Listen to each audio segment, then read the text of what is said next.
नमस्कार, स्वागत है आप सभी का। आज का जो हमारा महत्वपूर्ण बिंदु रहेगा वो राजस्थान की जो महत्वपूर्ण शिलालेख है उनसे संबंधित रहेगा। तो शुरुआत करते हैं। जो महत्वपूर्ण शिलालेख है जो प्रश्न परीक्षा में बार बार पूछे जाते हैं उनकी चर्चा करेंगे।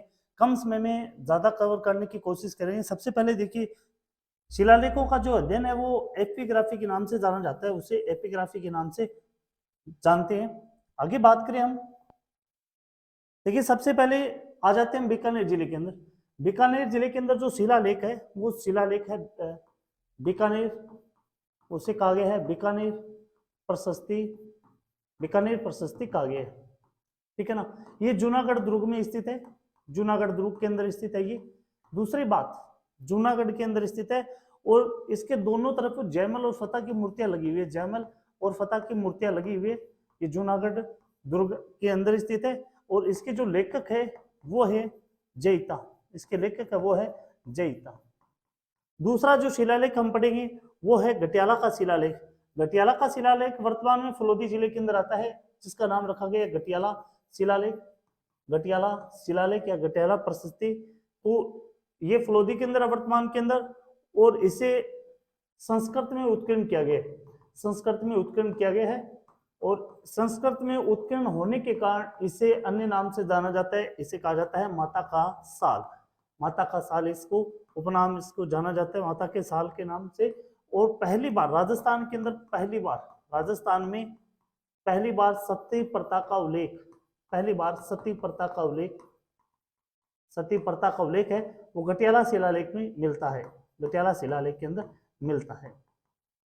आगे हम बात करें, आगे हम बात करें तो ओसिया का शिलालेख आता है। ओसिया का शिलालेख है वो है जोधपुर के अंदर, नाम दिया गया है ओसिया का शिलालेख, ओसिया का शिलालेख। ये जोधपुर के अंदर है, जोधपुर के अंदर है और इसमें वर्ण व्यवस्था का उल्लेख किया गया है, वर्ण व्यवस्था का उल्लेख किया गया है ओसिया के शिलालेख के अंदर, और ये जोधपुर के अंदर स्थित है।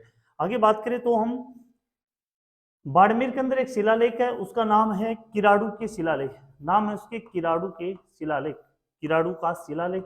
ये बाड़मेर के अंदर आता है, किराड़ू का शिलालेख बाड़मेर के अंदर आता है। और इसमें परमारों की जो उत्पत्ति है, किराड़ू के शिलालेख में बताया गया है परमारों की उत्पत्ति, परमारों की उत्पत्ति माउंट आबू के, माउंट आबू पर एक मुनि रहा करते थे जिनका नाम था विशिष्ट मुनि, विशिष्ट मुनि के यज्ञ से हुई है, विशिष्ट मुनि के यज्ञ से मानी जाती है परमारों की उत्पत्ति। और इसका वर्णन मिलता है वो किराड़ू का शिलालेख में मिलता है और ये बाड़मेर के अंदर स्थित है। आगे बात करें हम, पाली के अंदर एक शिलालेख है जिसका नाम है रणकपुर प्रशस्ति, रणकपुर का शिलालेख या रणक प्रशस्ति शिलालेख। तो ये कहां पर है, ये पाली जिले के अंदर आता है और इसमें बप्पा और कालभोज को अलग अलग बताया गया है। बप्पा जो मेवाड़ के शासक थे, बप्पा व कालभोज, बप्पा व कालभोज को अलग अलग बताया गया, को अलग अलग बताया गया। वैसे बप्पा का ही मूल नाम कालभोज या मालभोज के नाम से जाना जाता है इनको, लेकिन रणकपुर प्रशस्ति जो पाली के अंदर है उसको, उसमें बप्पा और कालभोज को अलग अलग बताया गया। और इसके जो शिल्पी थे वो देपाक थे, शिल्पी का नाम है वो है देपाक, देपाक। आगे बात करें हम, बड़ली का शिलालेख आता है, बड़ली का शिलालेख, ये अजमेर के अंदर आता है बड़ली का शिलालेख, बड़ली का शिलालेख अजमेर के केकड़ी स्थान पे है, केकड़ी के अंदर भिनाई क्षेत्र आता है। बड़ली शिलालेख ये अजमेर का शिलालेख है और ये राजस्थान का सबसे प्राचीन है, राजस्थान का सबसे प्राचीन, सबसे प्राचीन शिलालेख माना जाता है, सबसे प्राचीन शिलालेख है राजस्थान का। और भारत के पूछे तो भारत में इसका दूसरा स्थान आता है। आगे देखिए, आगे बात करें हम राजसमंद के अंदर, राजसमंद के अंदर एक शिलालेख आता है राज प्रशस्ति, राज प्रशस्ति शिलालेख है, ये राजसमंद के अंदर आता है और राजसमंद झील के किनारे पर है ये राजसमंद झील के किनारे, राजसमंद झील के किनारे पर स्थित है राज प्रशस्ति लेख का शिलालेख। और ये राजसमंद झील के किनारे पर स्थित है। नौ चौकी की पाल इसके किनारे है, नौ चौकी की पाल बड़ी प्रसिद्ध है, नौ चौकी की पाल, और उसे कहा जाता है राज प्रशस्ति। उसपे 25 काले पत्रों पर संस्कृत भाषा के अंदर है, रणछोड़ भट्ट के द्वारा, रणछोड़ भट्ट के द्वारा यह रचित है और एशिया की सबसे बड़ी प्रशस्ति है, याद रखना, एशिया की सबसे बड़ी प्रशस्ति वो है राज प्रशस्ति, जो राजसमंद के अंदर स्थित है। इसके अलावा बात करें तो राजसमंद के अंदर दूसरी है कुंभलगढ़।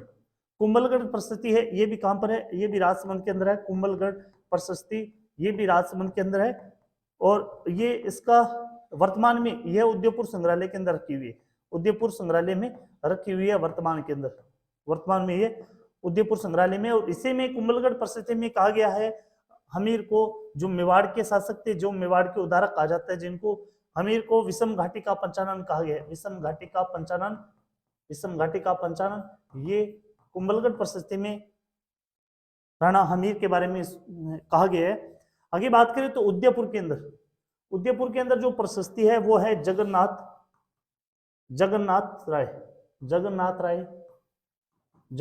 राय प्रशस्ति। इसके अलावा दूसरी जो है वो है वेदनाथ, ये उदयपुर में है, वेदनाथ प्रशस्ति, ये भी उदयपुर के अंदर है। तीसरी जो है अपराजित का शिलालेख, ये भी उदयपुर के अंदर स्थित है, अपराजित का शिलालेख, ठीक है ना। तो जगन्नाथ की जो प्रसिद्धि है वो सपनों का मंदिर जिसे कहा जाता है, जगदीश मंदिर में यह स्थित है, जगदीश मंदिर के अंदर। और यहाँ पर वेदनाथ प्रसिद्धि में बताया गया कि हरित ऋषि के आशीर्वाद से बप्पा राव ने शासन संभाला था मेवाड़ का, ठीक है ना। और ये उदयपुर के विक्टोरिया संग्रहालय में रखा हुआ है, अपराजित का शिलालेख विक्टोरिया संग्रहालय में रखा गया है, आगे हम बात करें तो आता है आमेर का शिलालेख, जयपुर के अंदर है ये आमेर का शिलालेख, ये जयपुर जिले के अंदर है, आमेर का शिलालेख ये जयपुर के अंदर है। और इसकी विशेष है कि इसमें कछुआ शासकों को, आमेर के अंदर कछुआ शासकों का शासन था, तो कछुआओं को रघुवंश तिलक कहा गया है, रघुवंश तिलक, कछुआ शासकों को रघुवंश तिलक है, ये आमेर के शिलालेख में कहा गया है। आगे बात करें तो अलवर के अंदर एक शिलालेख आता है जिसका नाम है माचेडी का शिलालेख,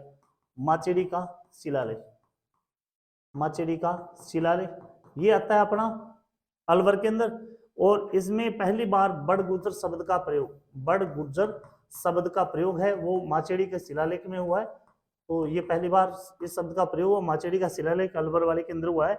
आगे बात करें हम भीलवाड़ा के अंदर जो शिलालेख है वो है बिजोलिया का शिलालेख, बिजोलिया का शिलालेख है, ये भीलवाड़ा के अंदर है, बिजोलिया का शिलालेख ये भीलवाड़ा के अंदर है। और इसके जो लेखक है वो है गुणभद्र, इसके जो लेखक है वो गुणभद्र, और गुणभद्र की सहायता की थी कायस्थ ने, इन दोनों के द्वारा ये रचित है। आगे बात करें अपने चित्तौड़गढ़ के अंदर, चित्तौड़गढ़ के अंदर आता है पहला तो गोसुंडी शिलालेख, ये चित्तौड़गढ़ के अंदर है। दूसरा है यहाँ पर मानमोरी का शिलालेख,